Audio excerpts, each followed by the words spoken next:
사도행전 강의 23번째 시간으로 구원을 위한 하나님의 개입이라는 제목으로 말씀을 보겠습니다. 한 사람이 구원을 받게 되는 건 참 신비한 일입니다. 하나님은 이 사람을 구원하시기 위해 바로 이 역사를 주관하여 나가실 뿐 아니라 이 개인의 인생 가운데도 개입해 오시죠. 그런데 이 한 사람이 어떻게 구원을 받는지 우리는 사실 잘 알지 못합니다. 이 구원의 과정 가운데 나타나는 외부적인 어떤 상황이나 또 어떤 현상들은 우리가 알 수 있지만 한 사람을 구원하기 위해 하나님이 보이지 않는 데서 오랫동안 일해오신 것들을 인간은 알기 어렵죠.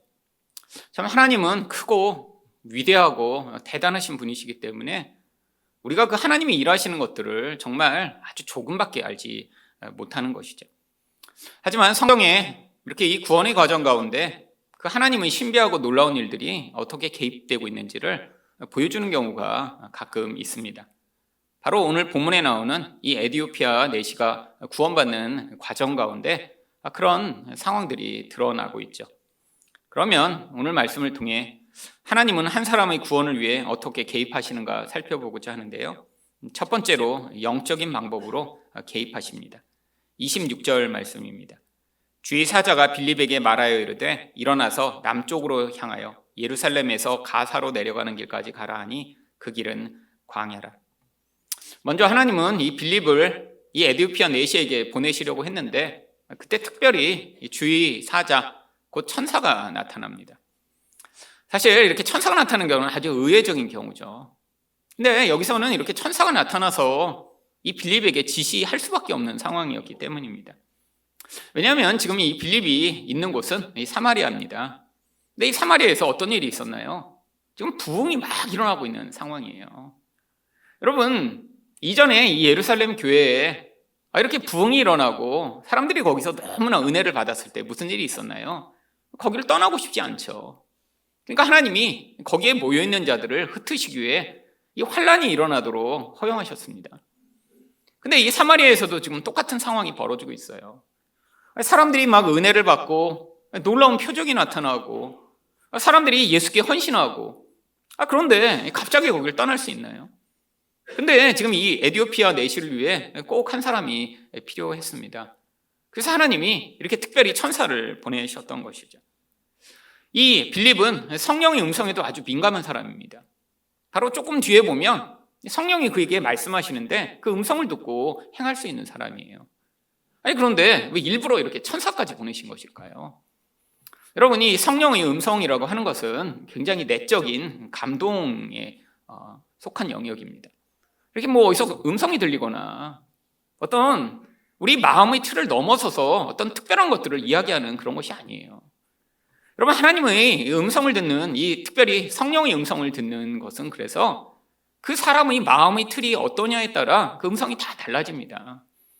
마음 안에 욕심이 가득한 사람은 자기가 하나님의 음성을 듣는다고 하는데 대부분 자기 욕망의 소리예요. 마음이 두려움이 가득한데 그 사람이 은혜를 받고 뭔가 하나님의 음성이 들리는 것 같은데 그러면 대부분 자기 두려움을 증폭한 소리입니다. 그러니까 이 빌립이 성령 충만했지만 지금 상황을 완전히 뛰어넘는 이런 전혀 이해 안 가는 그런 하나님의 말씀을 순종하기 위해서는 이 성령의 음성만으로는 불가능했던 것이죠. 왜냐하면 이 가사라고 하는 것은 이 사마리아에서부터 70km나 멀리 떨어진 곳이에요. 더구나 지금 이 이스라엘 남쪽으로 가면 광야지대입니다. 사람도 살지 않고 아무도 없는 곳이에요. 지금 거기에 에디오피아 내시가 지금 자기 고향으로 돌아가려고 가고 있었기 때문에 이 하나님이 이 빌립을 거기까지 보내셔야 하는데 이 내적인 음성으로 이렇게 전혀 이해 안 가는 상황에서 그가 음성을 듣고 순종할 수 있는 상황이 아니었기 때문에 하나님이 특별히 천사까지 동원하신 것이죠. 여러분 이것은 이렇게 어떤 특별한 구원을 위해 천사가 나타났다라고 하는 것을 이야기하는 것이 아닙니다. 바로 하나님이 이렇게 한 사람의 구원을 위해 우리는 알 수 없는 이런 신비하고 놀라운 또한 이 사람이 생각할 수도 없는 방법을 통해 일하고 계심을 보여주는 것이죠. 근데 거기에 도대체 누가 있었나요? 이 에디오피아 내시가 어떤 사람인지 27절과 28절은 이렇게 이야기합니다. 일어나 가서 보니 에디오피아 사람 곧 에디오피아 여왕 간다게의 모든 국고를 맡은 관리인 네시가 예배하러 예루살렘에 왔다가 돌아가는데 수레를 타고 선지자 이사야의 글을 읽더라. 이 짧은 구절을 보면 이 사람이 예배하러 왔다 가는구나, 성경을 읽고 있었구나, 이렇게 단순하게 이야기하기 쉽지만 이 안에 이 에디오피아 네시가 어떤 사람인지 이 사람의 마음까지 드러나는 많은 부분들이 포함되어 있습니다. 여러분, 이 에디오피아에서 이 예루살렘까지는 약 4,500km 정도 되는 거리입니다. 당시에 낙타나 이런 수레를 통해 이 에디오피아에서 예루살렘까지 가기 위해서는요, 약 4달에서 5달 정도 걸리는 거리입니다. 하루에 낙타가 보통 한 40km 정도 이동할 수 있다고 하거든요. 여러분, 예배드리러 지금 4, 5개를 가서 예배드리고 또 4, 5개를 자기 집에 가야 되는 거예요. 여러분, 이 예배 한번 드리겠다고요, 자기 인생의 1년을 지금 여기에 투자하고 있는 것입니다. 여러분, 어떤 사람이 이렇게 자기 인생에서 내가 1년 동안 어떤 일을 하고 싶다라고 하는 건 정말로 중요하고 가치 있는 일에만 그렇게 시간을 쓸 수 있죠. 여러분, 이 사람은 지금 자기 인생에서 자기가 지금 중요한 일을 하고 있어요. 이 에디오피아의 여왕의 중요한 지금 국고를 맡은 관리인이에요. 여러분, 나라의 이 모든 일들이 지금 계속 되어져야 되는 상황인데 그걸 1년 동안 비우고 나는 예배 한번 드리러 가겠다라고 그 시간을 내는 이런 사람이라뇨. 여러분, 더구나 이렇게 성경을 읽는 거 아무것도 아닌 것 같죠. 근데 이 고대에 이 성경은 다 두루마리로 되어 있습니다. 이 양의 이 가죽을 벗겨서 오랫동안 가공한 뒤에 그걸 두루마리로 만들어요. 그러니까 이 성경의 가격이 엄청나게 비쌌습니다. 근데 성경 중에도 좀 짧은 책이 있잖아요. 아가서도 있고. 근데 하필이면 이 사람이 지금 가지고 있는 책이 무엇입니까? 이사야서입니다. 여러분, 이사야는 엄청 긴 책이에요. 이 이사야를 만약에 양피지로 만들어 가지고 있다면 부피도 엄청나게 컸을 뿐 아니라 그 가격은 아마 당시에 커다란 집 한 채 가격보다 더 비쌌으리라고 예측됩니다. 여러분, 사람의 마음의 중심이 정말로 어디에 가 있는지 알 수 있는 방법이 무엇인가요? 그 사람이 돈을 어디에 쓰고 또한 시간을 어디에 보내는지 보면 알 수 있습니다. 여러분도 여러분의 인생에서 가장 가치 있는 것이 무엇인가 자기도 잘 모르는데 그 사람이 돈을 어디에 쓰고 있는지 보면 알 수 있어요. 먹는데 돈이 90%가 들어간다. 그냥 1차적인 수준에서 지금 살아가고 있는 거구나 알 수 있고요. 여러분, 근데 이 사람은 지금 자기 시간의 그 중요한 시간을 들여 거기에 집 한 채만큼의 돈을 들여 지금 그 이사야서 말씀을 읽고 있는 것이죠. 여러분, 이게 바로 예배로 시작해 말씀으로 열매 맺는 바로 한 사람의 영혼이 성장하는 과정을 보여주고 있습니다. 여러분, 많은 사람들은 다 이렇게 신에 대한 갈망을 가진 사람들이 있어요. 그런데 특별히 하나님이 택한 사람이 이렇게 하나님에 대한 갈망을 가지고 예배의 자리로 나올 때 하나님이 거기서 말씀에 대한 이 사랑과 관심을 불어일으키십니다. 여러분, 옛날에는 이 말씀을 듣고 배우는데 쉽지 않았습니다. 한국도 그랬죠. 여러분, 저도 제가 처음에 20대 때 은혜를 받고 그때 이 말씀에 대한 열망이 제 안에 점점 커지기 시작했습니다. 그런데 그때는 지금처럼 이렇게 설교를 쉽게 들을 수 있는 시대가 아니었죠. 그래서 저도 유명하다는 목사님 설교를 너무너무 듣고 싶은 거예요. 그러니까 근데 방법이 딴 게 없어요. 극동방송 같은 라디오에서 나오는 걸 듣거나 아니면 직접 그 교회를 찾아가는 방법밖에 없었습니다. 그래서 그때 많은 교회를 돌아다녔습니다. 가면 그 교회 설교 테이프를 잔뜩 사오는 거예요. 참 좋은 교회는 공짜로 가져가라고 잔뜩 쌓아놓은 교회도 있었고요. 그런 교회는 정말 가져올 수 있는 대로 잔뜩 가져옵니다. 어떤 데는 1,000원씩 팔아요. 그러면 또 테이프를 갖고 왔어요. 집에 나중에 그렇게 몇 년 동안 모았더니 이 테이프만 거의 1,000여 개를 모았습니다. 좋은 설교는 또 듣고 또 듣고 또 듣고 테이프가 늘어질 때까지. 왜? 말씀에 대한 사랑이 있으니까.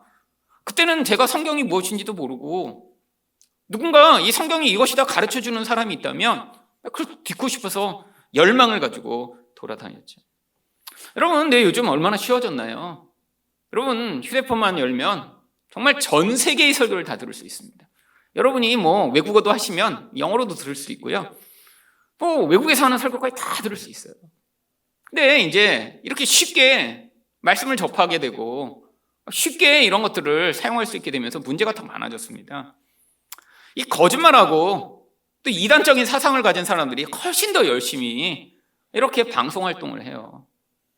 여러분, 유튜브에서 이 요한계시록 강의 이렇게 치면 사실 가장 많이 올린 사람은 한 사람이 거의 2,000개 이상 올린 사람도 있습니다. 근데 누군지 아세요? 시한부 종말론자입니다. 1992년에 그 다미성교회 사건에서 그때 예수님이 안 오시고 나서 지금 몇십 년째 날짜를 연장해 가면서 이때 오실 거다, 이때 오실 거다. 지금 벌써 수십 번 연장하면서 이 시한부 종말론 날짜를 지금 바꾸는 그 어떤 목사라는 사람이 지금 수천 개를 올려놨어요. 근데 뭐 하나 두 개 모아갖고는 잘 모르죠. 여러분, 그뿐 아닙니다. 여러분, 기독교 TV 지금 또 많아졌죠. 거실에서도 TV로 쉽게 설교 들을 수 있잖아요. 여러분, 근데 여기에 맹점이 있습니다. 정말 좋은 분들이 거기에 나와서 하는 분도 있지만, 여러분, 이 기독교 TV에 한번 나오기 위해선 엄청나게 많은 돈을 내야 됩니다. 여러분, 이렇게 좋은 시간에 텔레비에 한 2, 30분 나오려면요, 여러분, 한 달에 몇 천만 원씩 돈을 내야 돼요. 여러분, 근데 누구만 할 수 있을까요? 엄청 큰 교회, 그리고 그게 광고가 돼서 더 많은 사람을 불러 모을 수 있다라고 하는 확신이 있는 사람만 하겠죠. 여러분, 결국 자본주의가 돼버렸습니다. 그러니까 뭐 기독교 TV에서 더 좋은 설교를 보내기 위해서 그렇게 방송에 설교를 보내는 게 아니에요. 더 많은 돈을 내는 사람이 거기에서 그 방송국을 운영하도록 돈을 벌도록 해주는 그런 설교들을 우선 선별해서 보내고 있기 때문에 결국 좋은 설교를 찾아보기가 쉽지 않죠. 여러분, 결국 이렇게 물이 많아졌는데 마실 물이 없는 상황이 된 것처럼, 여러분, 지금은 이 에디오피아 내시가 겪었던 이런 어려운 과정을 우리가 겪지 않아도 쉽게 예배할 수 있게 되었습니다. 여러분, 결국 마음이 문제인 거죠. 여러분, 우리 안에서 이 말씀으로 말미암는 이 반복적인 결과로만 이미 여러분이 30년, 40년, 50년, 60년 자기 생각대로 살아오다가 여러분, 그 자기 생각을 뚫고 들어가 하나님 말씀이 여러분의 삶의 가치와 중심이 되기 위해서는 훨씬 더 많은 과정과 그런 노력이 필요하죠. 여러분, 하나님이 이 한 사람이 물론 이런 구원의 시작점에서 역사하시지만 또한 그 삶의 과정을 통해 계속해서 은혜를 베푸시며 영향력을 미치십니다. 바로 여기서도 그래서 지금 이 에디오피아 네시라고 하는 이 한 사람이 결국 말씀으로 열매를 맺기 위해 지금 이 빌립이라는 사람을 동원하신 것이죠. 여러분, 이 수레다가가 아니면 지금 에디오피아 네시가 이사야 말씀을 읽는 걸 들었던 바로 그 순간에 29절에서 성령이 뭐라고 하시나요? 성령이 빌립더러 이르시되 이 수레로 가까이 나아가라 하시거늘. 여러분, 성령은 바로 이렇게 내적 감동으로 영향을 미치시기 때문에 지금 수레에 갔더니 이사야 말씀을 읽고 있어요. 그제서야 성령이 수레로 다가가라라고 말씀하신 것이죠. 물론 이 성령의 이런 음성을 못 들어본 분도 많이 있을 것입니다. 여러분, 이 성령의 음성이라는 게 굉장히 주관적일 수도 있고요. 또한 내적 감동이라고 하기 때문에 어떤 경우에는 그게 정말 성령의 음성인지 내 음성인지 깨닫지 못하는 경우도 많이 있죠. 근데 특별히 이 성령의 음성을 분별할 수 있는 몇 가지 방법이 있습니다. 가장 중요한 건요, 내 욕심과 반대되는 방향으로 말씀하시면 대부분 성령의 음성이에요. 여러분, 우리 욕심은 항상 뭘 원합니까? 돈이 있으면 절대로 남 안 주고 싶죠. 여러분, 그러니까 제가 들은 성령의 음성 가운데 가장 많은 성령의 음성은 돈 남 주라는 거 하는 음성이에요. 그거는 그래서 성령의 음성이 거의 확실합니다. 왜? 저는 안 주고 싶거든요. 그게 제 본성이에요. 근데 하나님이 그 본성을 깨트리시기 위해 그동안 많이 일하셨고, 그래서 우리 교회도 여러분, 그냥 제가 뭐 여러 명 두고 이렇게 뭐 돌리다가 이렇게 아무나 찍는 거 아닙니다. 저희 교회가 이렇게 절기마다 뭐 선교사님이나 어떤 데 후원하기 위해서 제가 오래 기도해요. 지금 요번에도 저희 올해 하나님 꼭 필요한 사람 만나게 해주시고 또 꼭 필요한 곳에 돈이 갈 수 있도록 해달라고 계속 기도합니다. 근데 정말 신기하게도 지난 10년간 적재적소에서 그런 순간들을 만나요. 여러분, 어떤 때는 제 안에 확신이 없을 때도 있습니다. 이거 맞나? 근데 하나님이 그럴 때 정말 그게 맞다라는 확신을 마음에 주세요. 개인적으로도 마찬가지입니다. 여러분, 남한테 이렇게 돈을 준다는 거 쉽지 않잖아요. 근데 하나님이 그때 나는 주기 싫은데도 정말 내 마음 가운데 내 욕심과 가장 반대되는 방향으로 말씀하시며 이제는 수없이 많이 그 일을 했기 때문에 이제 너무나 강한 확신을 가지고 그때마다 순종해 나가는 것이죠. 여러분, 한 사람이 이렇게 구원을 받고 한 사람이 이렇게 성장하기 위해 하나님이 눈에 보이지 않는 방식으로 계속 일하십니다. 사실 이 지금 이디오피아 내시가 지금 천사가 그를 위해 빌립을 보내기 위해 나타난 사실을 알 수 있을까요? 멀리서부터 지금 이 부흥의 중심에 있던 이 빌립이 이 한 사람을 위해 이렇게 찾아오게 된 것을 알았을까요? 또한 성령이 이렇게 역사하셔서 바로 이렇게 신비하게 그 순간에 그를 만나게 하신 것을 알 수 있을까요? 우리도 마찬가지입니다. 여러분, 우리 인생에서의 이 구원, 물론 교회 처음 나가게 됐을 때의 순간만이 얘기하는 게 아니라 우리가 정말 예수를 믿어 믿음의 사람이 되어 나가는데 정말 많은 과정들이 필요하죠. 하나님이 눈에 보이지 않는 상황 가운데 아주 신비한 방법으로 일하시고 계십니다. 우리가 그 가운데 알 수 있는 건 아주 일부에 불과한 거예요. 여러분, 우리 믿음이 열리고 우리가 정말 하나님을 점점 더 알게 되면 내 인생 이 전체에 우리 하나님이 정말 한치 오차도 없이 이렇게 신비한 방법으로 일하고 계시구나라는 사실을 알게 되며 우리 하나님의 그 놀라운 구원의 역사와 능력으로 말미암아 우리가 하나님께 찬양과 경배를 돌려드리게 되는 것이죠. 두 번째로, 하나님은 한 사람의 구원을 위해 어떻게 개입하시나요? 말씀을 깨달아 예수님을 믿도록 개입하십니다. 30절 말씀입니다. 빌립이 달려가서 선지자 이사야의 글 읽는 것을 듣고 말하되 읽는 것을 깨닫느냐. 여러분, 참 놀라운 타이밍이죠. 이사야 처음부터 읽었겠죠. 근데 마침 그 읽는 그 순간에 빌립이 그 소리를 들었고요. 그리고 그 말씀이 뭔지 깨닫느냐라고 물어보죠. 근데 이게 왜 그러냐면 지금 이사야에 이렇게 아주 어려운 부분이라 그런 게 아니라 지금 나중에 보시면 알겠지만 바로 그 순간에 읽고 있던 부분이 무엇이냐면 앞으로 메시아로 오실 예수님에 대해 예언하고 있는 부분을 읽고 있었습니다. 그거는 해석해 주지 않으면 알지 못하는 부분이에요. 이사야 말씀 가운데 그냥 읽으면 알 수 있는 부분도 많습니다. 이스라엘 이렇게 너희가 왜 이렇게 죄를 졌냐? 대부분 이런 죄에 대한 책망의 말씀도 많이 있잖아요. 근데 하필이면 자기 생각과 자기 지식으로는 깨닫지 못하는 부분을 읽고 있는 그 순간에 빌립이 도달했죠. 그래서 이 내시가 뭐라고 대답을 합니까? 31절입니다. 대답하되 지도해주는 사람이 없으니 어찌 깨달을 수 있느냐 하고 빌립을 청하여 수레에 올라 같이 앉으라 하니라. 여러분, 참 낯선 사람이 와서 이렇게 물어오는데 당장 이 말씀의 매개로 해서 그를 초대해 배우고자 합니다. 참 이게 하나님의 백성에게 꼭 필요한 태도죠. 여러분, 영적으로 성장하는 사람을 보면 이 말씀에 대한 사모함과 갈망이 늘 있습니다. 배우고자 해요. 물론 시행착오도 많이 겪죠. 근데 하나님이 또 필요적절하게 그 사람의 그 갈망을 채우시고자 일해 나가십니다. 이게 맞나? 이게 정말 무슨 뜻인가 알고자 할 때 정말 하나님이 그 사람을 위해 일하시는 이 놀라운 신비한 섭리는 정말 대단하죠.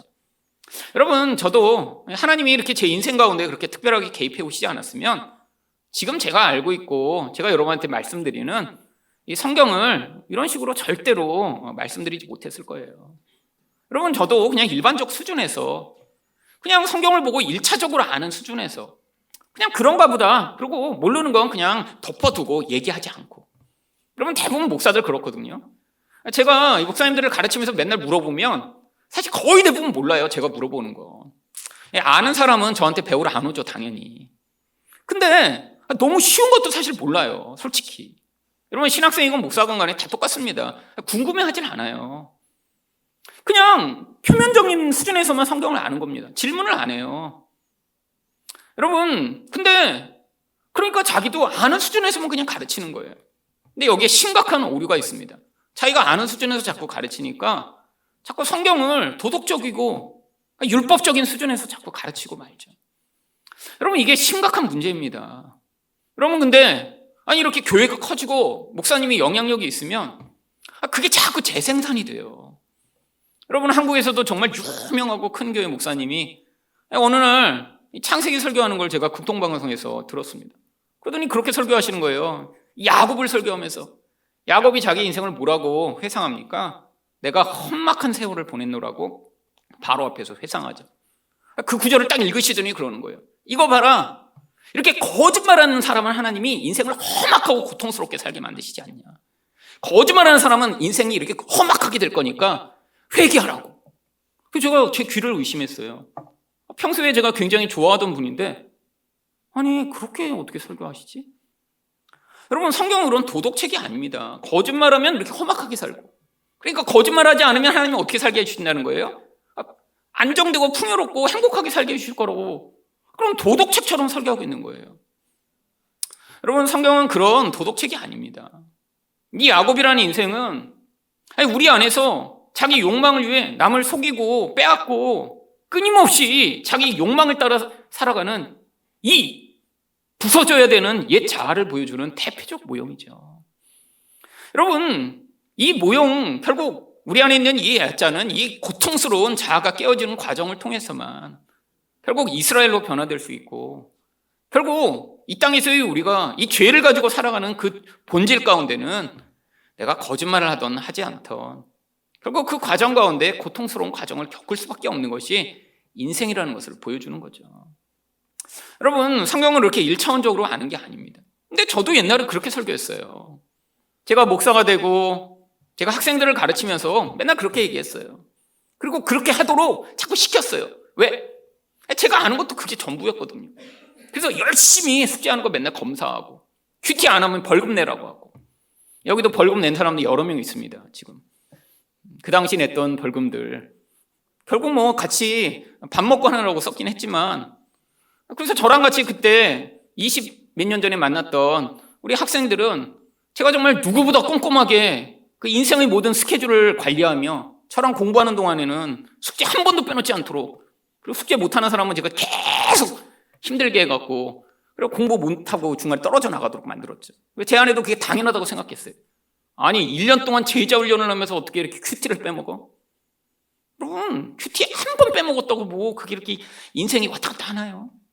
아니 독후감 제가 맨날 내주는 거 뭐 안 했다고 뭐 영적인 부분에서 탈락하게 되나요? 근데 제 안에서 그런 생각이 너무 많았어요.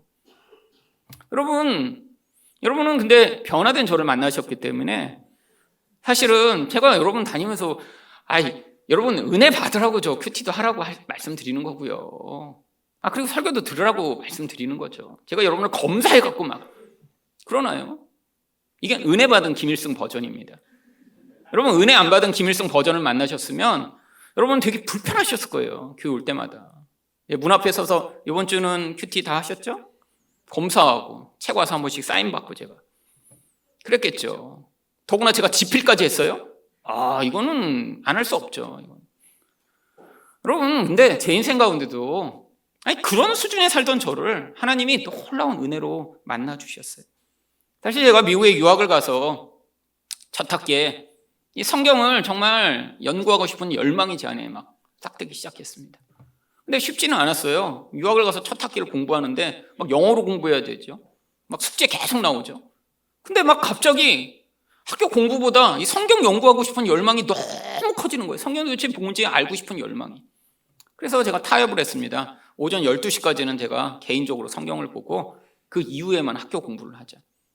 그러고 한 학기를 하는데 이 성경을 보면 볼수록 다시 벽에 부딪혔습니다. 어떤 벽인 줄 아세요? 도대체 예전에도 모르던 게 여전히 모르면서 막혀있는데 해결이 안 되는 거예요. 옛날에는 궁금하지는 않았으니까 그렇게 고통스럽지 않았는데 막 궁금하는데 도대체 답을 찾을 길이 없는 거예요. 성경이 예수 그리스도와 구원에 대해 써 있다고는 하는데 도대체 어떤 게 그런 건지 전혀 모르겠는 거예요. 옛날에도 알고 있는 게 있죠. 몇 개. 뭐 여자의 후손으로 이렇게 보내서 뱀의 멀비를 밟을 것이다. 이게 뭐 원시복음이다. 맞아요. 그건 예수님을 보내실 메시아에 대한 약속이 맞는 것 같아요. 다른 거는요? 도대체 모르겠는 거예요. 근데 아무런 답을 찾을 수가 없었습니다. 그래서 제가 기도하기 시작했어요. 하나님, 성경을 봐도 이렇게 봐갖고는 이렇게 유학을 하고 공부를 해도 아무 소용이 없을 것 같아요.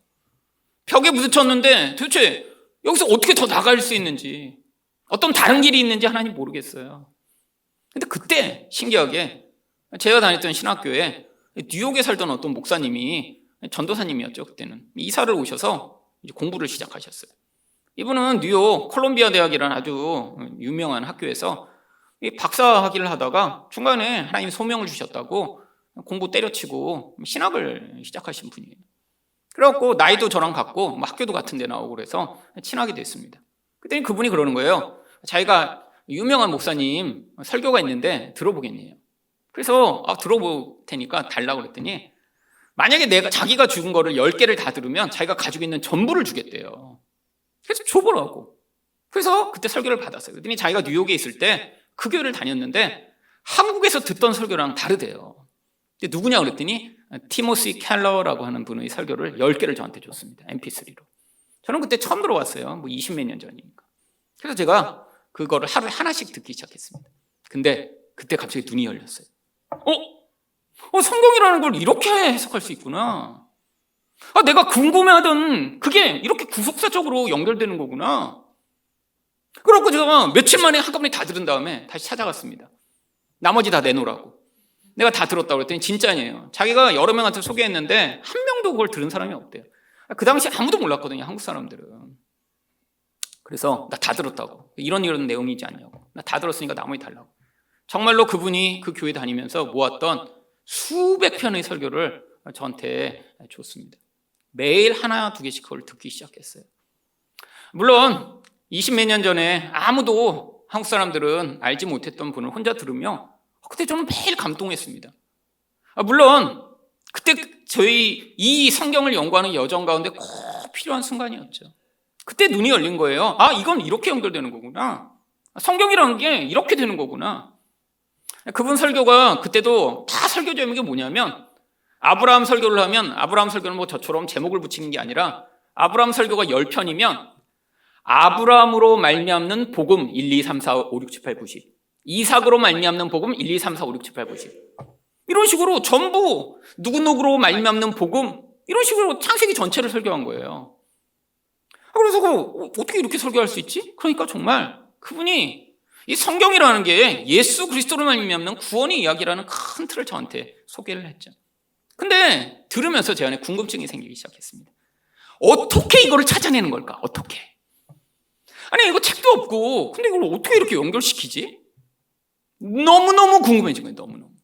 그래서 제가 그때 무슨 생각을 했냐면, 나도 뉴욕에 가서 그 교회를 좀 다녀서 그 목사님이랑 좀 친해져야겠다. 그래서 물어봐야겠다. 이것도 어떻게 되는지.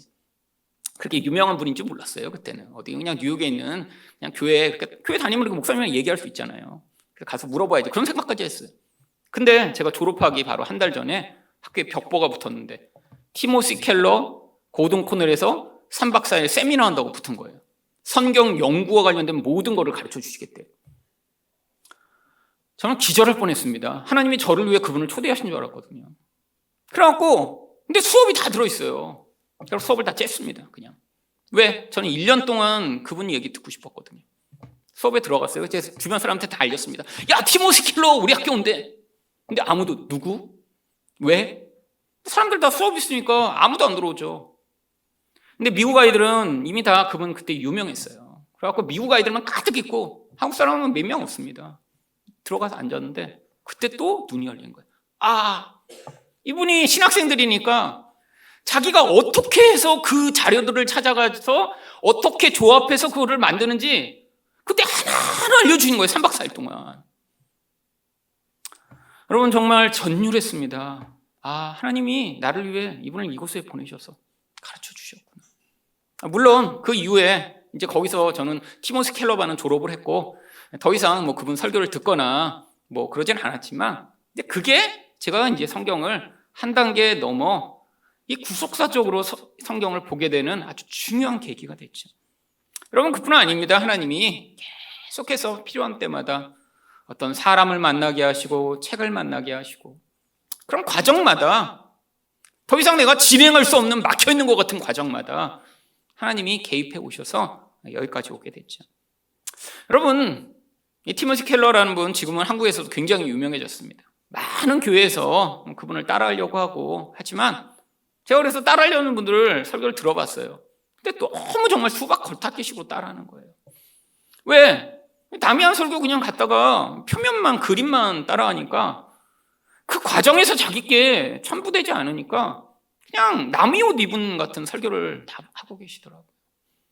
여러분, 정말 여러분 안에 이 말씀에 대한 갈망과 열망이 있으면 하나님이 개입해 오십니다. 여러분의 시야를 열어주시고요. 그거에 따라 여러분을 성장하게 해주시고요. 그래서 그 말씀이 여러분의 삶을 변화시키며 여러분이 보는 눈을 바꾸어 이전과는 전혀 다른 세상에 살게 해주시는 것이죠. 여러분, 그때 이 내시가 읽었던 구절이 이사야 53장 7절과 8절 말씀입니다. 32절과 33절을 보시면 읽는 성경 구절은 이것이니 일러스되 그가 도살자에게로 가는 양과 같이 끌려갔고 털 깎는 자 앞에 있는 어린 양이 조용함과 같이 그의 입을 열지 아니하였도다. 그가 굴욕을 당했을 때 공정한 재판도 받지 못하였으니 누가 그의 세대를 말하리요 그의 생명이 땅에서 빼앗김이로라 하였거늘. 여러분, 이사야가 앞으로 예수님이 오셔서 어떻게 비참하게 죽임을 당하실지 바로 예언한 구절을 마침 읽고 있었습니다. 참 놀라운 타이밍이죠. 이사야 전체 66장 가운데서도 바로 이 메시아를 선명하게 묘사하고 있는 바로 이 53장이에요. 궁금했으니까 물어본 거예요. 그래서 34절에서 그 내시가 빌립에게 말하되 청한 건데 내가 묻노니 선지자가 이 말한 것이 누구를 가리킴이냐? 자기를 가리킴이냐? 타인을 가리킴이냐? 여러분, 바로 이 궁금증, 하나님이 지금 이 한 사람의 궁금증을 위해 70km 떨어진 곳에 있는 빌립을 불러다가 그에게 이 답을 해주고 계신 것이죠. 결국 빌립이 뭐라고 답을 하나요? 35절입니다. 빌립이 입을 열어 이 글에서 시작하여 예수를 가르쳐 복음을 전하니. 여러분, 많이 흩어졌던 사람들이 있었는데 하나님이 특별히 빌립을 그곳에 보내신 이유는 이 빌립은 이 성경과 모든 말하는 것마다 바로 예수 그리스도가 어떤 분이신가를 증거하는 복음을 전하는 역할을 했습니다. 앞에서도 마찬가지예요. 5절에서도 사마리아 성에서 뭘 전했죠? 빌립이 사마리아 성에 내려가 그리스도를 백성에게 전파하니. 여러분, 하나님 말씀을 들을 때 제일 중요한 건요, 하나님 바로 예수 그리스도로 말미암아 이 죄인인 우리들에게 어떤 일을 행하시는지를 듣게 되는 것입니다. 여러분, 예수만이 능력이고 예수만이 구원이에요. 여러분, 성경을 듣고 다른 거를 이야기하고 다른 거를 강조하고 있다면 네가 더 열심히 해봐, 네가 노력을 해봐, 더 기도하면, 여러분, 이거는 결국 인간의 자기 행위로 말미암는 구원을 자꾸 촉구하는 거죠. 여러분, 이렇게 인간이 자기 노력으로 구원을 성취하려고 하면 지치게 되고 결국 좌절하게 됩니다. 여러분, 우리는 약하고 우리는 아무것도 아니지만 그 예수 그리스도로 말미암아 구원 얻는 이 구원의 은혜로 말미암아 하나님이 우리를 온전케 만드시는 것이죠. 여러분, 이 예수를 들었더니 이 내시가 세례까지 받고자 합니다. 36절입니다. 길 가다가 물 있는 곳에 이르러 그 내시가 말하되 보라, 물이 있으니 내가 세례를 받음에 무슨 거리낌이 있느냐. 여러분, 세례라고 하는 건 자기 인생을 완전히 하나님께 드리겠다라고 하는 헌신의 반응입니다. 그 열망하던 마음, 거기서 예수를 듣게 되니까 이제 내가 그를 위해 내 인생 전체를 바치겠다라고 이런 결심을 하게 된 것이죠. 근데 이 한글 성경에는 37절이 없음이라고 나와 있습니다. 이거는 나중에 이제 사본학이 발전하면서 이 성경을 옛날에 손으로 옮겨 적다가 사람들이 거기다 추가한 것 같은 구절은 빼버린 거예요. 왜냐하면 여러 책들을 비교해 보니까 원래는 없었을 것 같은데 나중에 이렇게 적는 사람이 거기다 넣었을 것 같아서 없었거든요. 근데 뭐가 빠졌냐면 사실 37절에 이 구절이 빠져 있습니다. 빌립이 가로되 내가 마음을 온전히 하여 믿으면 가하니라. 대답하여 가로되 내가 예수 그리스도께서 하나님의 아들이신 줄을 믿노라. 이게 원래 있어도 괜찮은 구절인 것 같아요. 사본학이 아니라고 하니까 없었을 확률이 훨씬 높아요. 이 사본학은 굉장히 지금 발전이 돼 있거든요. 근데 아마 그러니까 누가 옛날에 너무 이상하다, 중간에 빠진 것 같은데 그래서 집어넣은 것 같아요, 쓰다가. 근데 이럴 법한 과정이 일어났습니다. 결국 무슨 일이 일어나죠? 38절에서 이에 명하여 수레를 멈추고 빌립과 내시가 둘 다 물에 내려가 빌립이 세례를 베풀고, 이 내시가 세례를 받고 예수 그리스도께 자기 인생을 헌신합니다. 근데 그 다음에 또 신비한 일이 벌어져요. 39절입니다. 둘이 물에서 올라올새 주의 영이 빌립을 이끌어 간지라 내시는 기쁘게 길을 가므로 그를 다시 보지 못하니라. 갑자기 이 내시가 하나님의 영에 의해 사라져 버립니다. 성경의 다른 부분에서 이런 부분이 없기 때문에 어떤 방식으로 이런 게 일어났는지는 알 수 없지만 왜 이런 일이 일어났나 고민을 해보면 두 가지 목적인 것 같아요. 첫 번째는 바로 이런 신비한 일을 통해 이 내시에게 하나님이 이런 신비한 역사를 바로 그 사람이 아니라 바로 예수 그리스도로 말미암아 확신할 수 있도록 그에게 그런 확신을 주고자 했던 것이죠. 그런데 두 번째 목적이 무엇인가요? 바로 40절입니다. 빌립은 아소도에 나타나 여러 성을 지나다니며 복음을 전하고 가이사랴에 이르니라.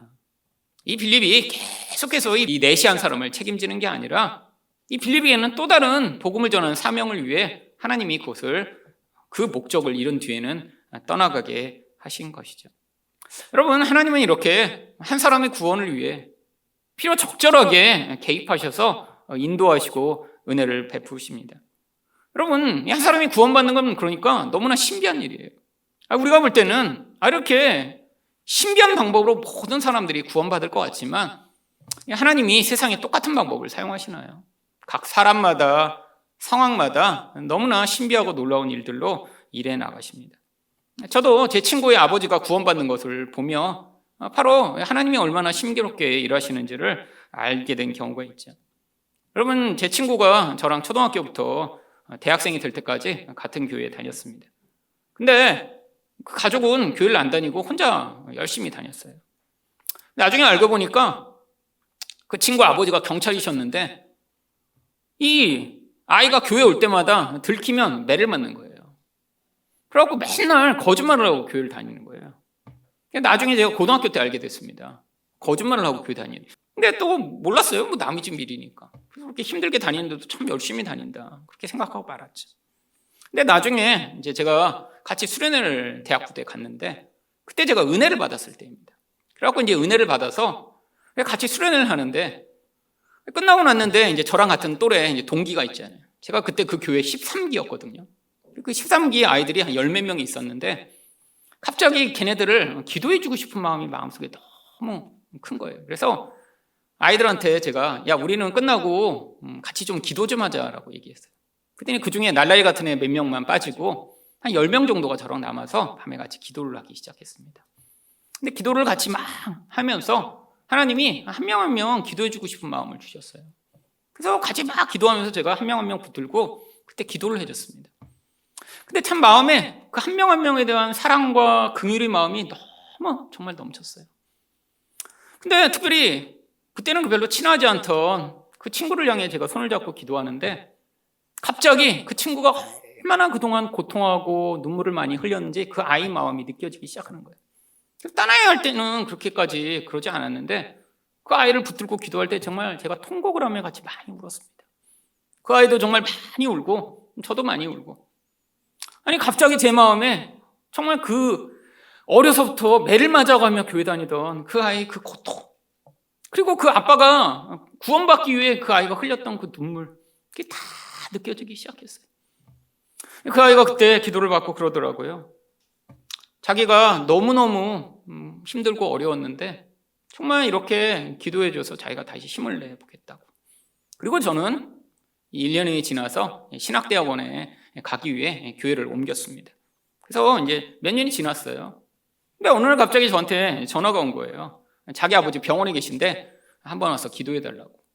그래서 제가 경찰병원에 이제 입원해 계시다고 그래서 병원을 갔습니다. 보니까 이 뇌졸중으로 쓰러지셔갖고요. 움직이지 못하는 상태세요. 1년 동안이나 누워 계신 거예요. 덩치가 엄청 큰 분이에요. 침대가 꽉 차요. 누워있는데. 그러고 아마 평소에 봤으면 무서워갖고 막 정말. 그래서 제가 이제 가서 간절히 이제 그분을 위해 기도해 드렸어요. 1년 동안이나 이렇게 누워있는데 그 친구가 직장도 그만두고 그 아버지 간호하겠다고 거기서 1년째 붙어 있는 거더라고요. 그래서 제가 힘들지 않니? 그랬더니 너무 감사하대요. 힘들지만. 그래서 왜 그러냐고 그랬더니 아버지가 정말 예수 자기 믿게 되고 평생 기도했는데 처음에 아버지가 쓰러졌을 때 정말 완전히 절망했대요. 내가 이렇게 어려서부터 맨날 아버지 좀 구원받게 해달라고 기도했는데 저러고 아버지가 돌아가시면 끝이 아닌가? 갑자기 또 그때 어떤 생각이 났다는 거예요. 아버지 살아계시고 멀쩡할 때는 한 번도 예수 얘기 뭐 이런 꺼낸 적도 없고, 혹시라도 교회 가는 거 알면 그때도 막 때리고 막 그러셨는데, 우리 아버지 이제 누워있으니까 내가 계속해서 예수 믿으라고 하면 되겠다 그래갖고요, 아버지 누워있는 그동안 말도 못하세요. 눈만 껌뻑껌뻑하고 있는데 귀에다가 카세트 테이프를 하루 종일 틀어놓은 거예요. 그래갖고 저희 어머니가 또 제 설교 테이프를 잔뜩 갖다 주셨더라고요. 그때는 뭐 설교가 많지는 않았는데, 그리고 하루에 같은 설교를 막 20번씩 틀어놓는데요. 그리고 성경 계속 그냥 창세기부터 그래서 계시록만 통독을 한 대여섯 번 하셨대요. 때문에 찬양 계속 틀어놓고 또 지루하실까봐 계속 틀어놓는데 하루 종일 깨어있는데, 낮 동안에. 처음에는 틀어놓으면 말도 못하고 움직이도 못하시는데 막 그 싫어하는 게 이제 막 이 표정에다가 나타나는 것 같아요. 막. 근데 어느 순간인가 이제 점점 잠잠해지고 포기한 그런 모습. 그래서 1년째 누구보다 많은 설교와 누구보다 많은 성경을 듣고 계시다고 그러더라고요. 여러분 참 신기한 일이죠. 그전엔 예수 얘기만 해도 막 화내고 소리 지르고 때리던 분인데, 근데 여러분 그게 1년이나 그렇게 됐는데 낙심이 안 되겠어요. 어느 날 심박수가 막 떨어지고 그래갖고 의사가 전화가 온 거예요. 이제 임종을 준비해야 하시고. 그래갖고 갔는데 이 아이가 너무 낙심이 된 거예요. 그래도 뭔가 깨어나셔서 그래도 내가 이제 예수 믿는다 뭐 그렇게라도 말하고 돌아가시면 좋을 텐데, 뭐 아무 사인도 없고 뭐 그런데 이렇게 돌아가 버리면 어떡하나. 그래갖고 복도에 가서 막 울고 있었던 거예요. 1년 동안의 자기 노력도 다 헛수고가 된 것 같고. 근데 갑자기 어떤 할머니가 오시더니 아가 왜 울어? 그래서 그냥 얘기한 거예요. 그 할머니한테 우리 아버지 사실 이렇게 누워 계시고 1년 동안 그래서 아버지 구원을 위해서 그랬다고. 그랬더니 그 할머니가 괜찮아. 내 남편도 중풍으로 쓰러져갖고 저렇게 누워있다가 내가 그렇게 맨날 예수 믿으라고 그러면 그렇게 화내고 맨날 그러다가 결국 예수 믿고 지금 나았다고. 걱정하지 말라고 하나님이 다 네가 그렇게 하시는 거 들으시고 하실 테니까. 그래서 그때 힘을 내갖고 다시 지금 하고 있노라고. 나중에 그 할머니 또 만나고 싶어서 찾아보니까 아무도 모르는 할머니들이에요. 그래서 제가 그랬어요. 야, 천사다 그거, 천사. 근데 정말로 그러고 나서 얼마 안 돼서 다시 연락이 왔습니다. 아버지 돌아가셨다고요. 그러고 가서 제가 장례식장에 가면서 얘가 낙심했으면 어떻게 하지? 근데 갔는데 되게 밝은 거예요. 너무 밝고. 친구들 같이 이렇게 앉아있는데 얘기하더라고요. 아버지 이제 그 이후로도 또 자꾸 나빠지셔서 그러다가 정말 의사가 이제는 마지막 순간이 된 것 같다고 해서 이제 갔는데 아버지한테 확신이 없으니까 그게 자기 너무 불안하더래요. 그래서 아버지한테 가서 얘기했대. 아빠! 예수님 믿어요? 예수 안 믿으면 지옥 가요. 예수 믿으시라고. 예수 믿으면 뭐라고도 얘기를 해보라고. 말을 할 수 있나요? 근데 그때 자기가 예수 믿으라고, 예수 믿으면 뭐라도 해보라고 그러는데 아버지가 눈꺼풀을 2번 깜빡깜빡 하셨대요. 그게 정말로 뭐 예스라는 답인지 아닌지 모르지만 자기는 그 순간에 하나님이 자기한테 사인을 주셨구나. 근데 그러고 돌아가신 거예요, 바로. 그래서 자기 아버지 구원받으신 거 맞는 것 같다라고 얘기하더라고요. 여러분 모르겠습니다. 저도 뭐 확신은 없지만, 하지만 그 과정을 볼 때 하나님이 그렇게도 역사하실 수 있다라고 저는 보게 되죠. 그래서 지금 정말 그렇게 10수년을 울며 아버지를 위해 기도했던 그 열매가 저는 정말 그 과정을 통해 이루어졌다고 믿고 있습니다. 여러분, 하나님이 사람을 구원하시기 위해 어떤 방식으로 임하시는지 우리는 알 수는 없어요. 아마 천국에 가면 알게 되겠죠. 아마 가면 우리가 기대하지 않았던 사람도 와 있을 거고요. 또한 너무 당연히 천국에 와 있을 거라고 생각하는 사람도 없을지도 모르겠죠. 제일 놀라운 일은 우리가 와 있는 게 제일 놀라운 일이겠죠. 여러분, 근데 우리가 가서 우리는 알지 못했던 그 많은 하나님의 섭리적 역사를 그때는 훨씬 자세히 알게 될 것입니다. 하나님이 내 인생에도 이렇게 많이 개입하셨구나. 아니, 하나님이 한 사람을 구원하시기 위해 이런 놀라운 일들을 행하셨구나.